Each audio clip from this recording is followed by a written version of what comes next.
Good afternoon. Thank you very much. I don't know if you manage the transition with a China person, because recently we signed a contract with the ministry and the government of China to exactly monitorize, modelize, and help to drive and monitor the pollution. And that is one of your conclusions. I think it's a very interesting example. Okay. Frankly, I'm not here to make advertising on IBM, but just one page to perhaps explain that we are, first of all, a very old company, and for technology and innovation, it's quite surprising, perhaps. And we are in permanent transformation, and this permanent transformation is based on innovation. And we completely moved from a hardware company to a service asset-based company, and you can see that in the figure, where today the hardware represents not more than 10% from our turnover.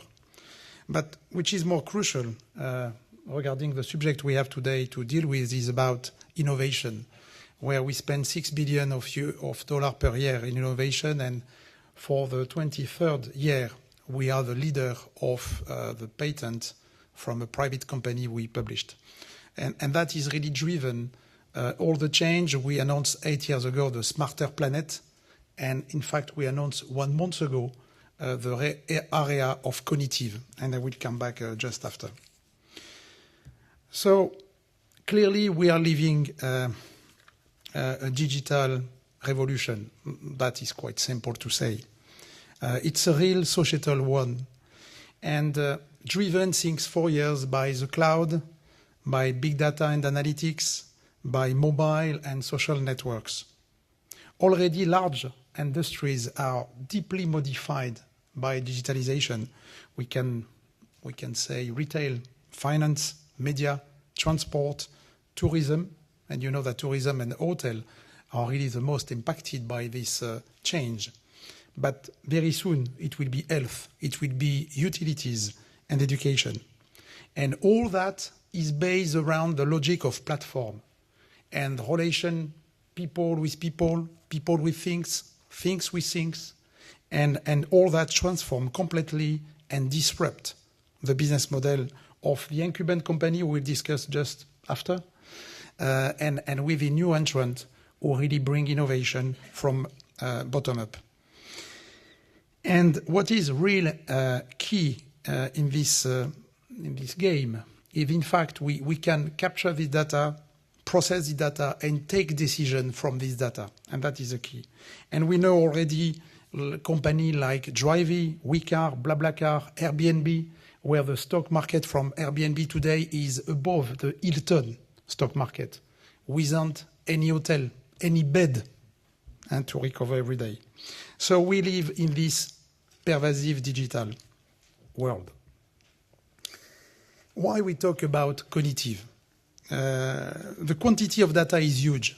90% of the data we produced came created since these 2 years. And 80% of the data is unstructured. That is a key subject. It's about pictures, it's about talks, it's about social networks. And currently, the companies use only 20% of the data they're able to take care or produce. So due to that, and now 4 years ago, we started to develop a solution called Watson, and the initial discussion and project was about Jeopardize game for people who can solve that at this time. And we developed a range of solutions based on cognitive and Watson. And why we do that? Just because the quantity of data is so huge that the system has to be improved and learn during the flow of new data coming. And it's about machine learning, it's about natural language, and it's about what you said before, about adaptative. We must be and have to be adaptative, So taking an example in the range of the solution we are talking in this seminar about green solution. And if we take a very simple example about circular economy, in the first phase now, and again, and I will come back what my predecessor said, we are not, and I am not talking that the technology is a solution. Technology is the support. the revolution or the change is about the usage. It's about the green innovation, but you need the technology in back office or background to really make that up. So phase one, you can gather data, you can collect that, you come from sensor, from any kind of sensor and human sensor sometimes we will see. You can enrich that in the second phase with a new algorithm, new information. For example, IBM bought 2 months ago a large company called the Weather Company. You know probably the application, the Weather Channel. And we bought this company to be able to deliver and capture very detailed information about the meteor through the world, and also be able to use all the sensors through the world that this company built to really bring new information. Phase 3, you inject analytics, deep analytics, to be able to take a decision from the transformation of the data in information. And at the end, you are able to find new routes, to find new solutions from this subject. I will just make a step ahead in a really factual example. If I can switch off chart. Yeah, no, one. Help. Okay, my first example is about Nice. So in Nice, there is more than 100 very large waste collectors who are spread in the metropole with 120 kilometers on 120 kilometers. In fact, we put sensors in this collector, charge and temperature sensors. And we were able to demonstrate, and what you see in the chart is really a real dashboard and with real-time data from this collector. And we were able to collect this information in real time and give, in fact, the ability to the waste management people in linking that on top with 1 hour prediction traffic to be able to choose which truck has to go to which collector and by which best road to go. And in doing that, the metropole said we save more or less 700k euro per year. Not a huge, but it's already that. It's already CO2 emission reduction and probably less stress in the road. Another example, I am not changed with that. Yes, okay, best. Another example is about the Lyon project called Optimode.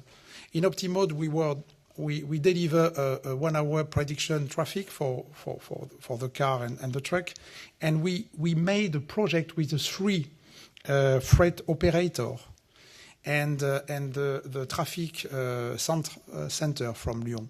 And the project was to demonstrate that in coupling a mobility platform, traffic prediction, and an anticipation of the freight tour by this company, we were able to provide alternative route from the for the truck if there is an incident or a heavy traffic jam.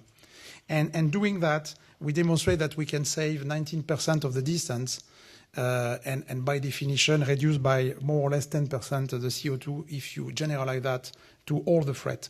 And that is a really key subject, because in France, you have a lot of metropolis who put tramway or tram in the city, and so reduce by definition the roads. And due to that, the freight remain now a real subject to deal with. So that is another real example of what we can do in matching, in fact, information, data, and management. Short example about the fact that I talk of sensor, I talk of information coming from the truck. But on top of that, we know that the evolution is to use also ourselves as sensor. And in these 2 examples, on the left, you have New York, where we operate the 9/11, where the people can raise the issue they have on the street, on the wall, and ask the local government to act. And on the right, it was a several months experimentation about the water leakage in the South Africa, where in fact, as there were no sensor, we asked to the people to say, if you see some leakage somewhere in the ground, please call it and interact with the local government. Very simple way to react, and way also to push the citizen to interact. And I am convinced that in the green solution and the change we have to do, the role of the citizen is key. Before concluding of this talk, I would like just to say that by definition, IBM doesn't want to make the job of its customers. And when we talk about innovation, the mix of incumbent companies and the startup, we saw that the best solution we can bring is in mixing the knowledge of the expert of system and the expert of data that we are. And it's what we decided to do with Veolia, where in fact Veolia by definition is a world expert in water management. And we work together to see how we could bring digital assets and digital services to allow to reduce the leakage.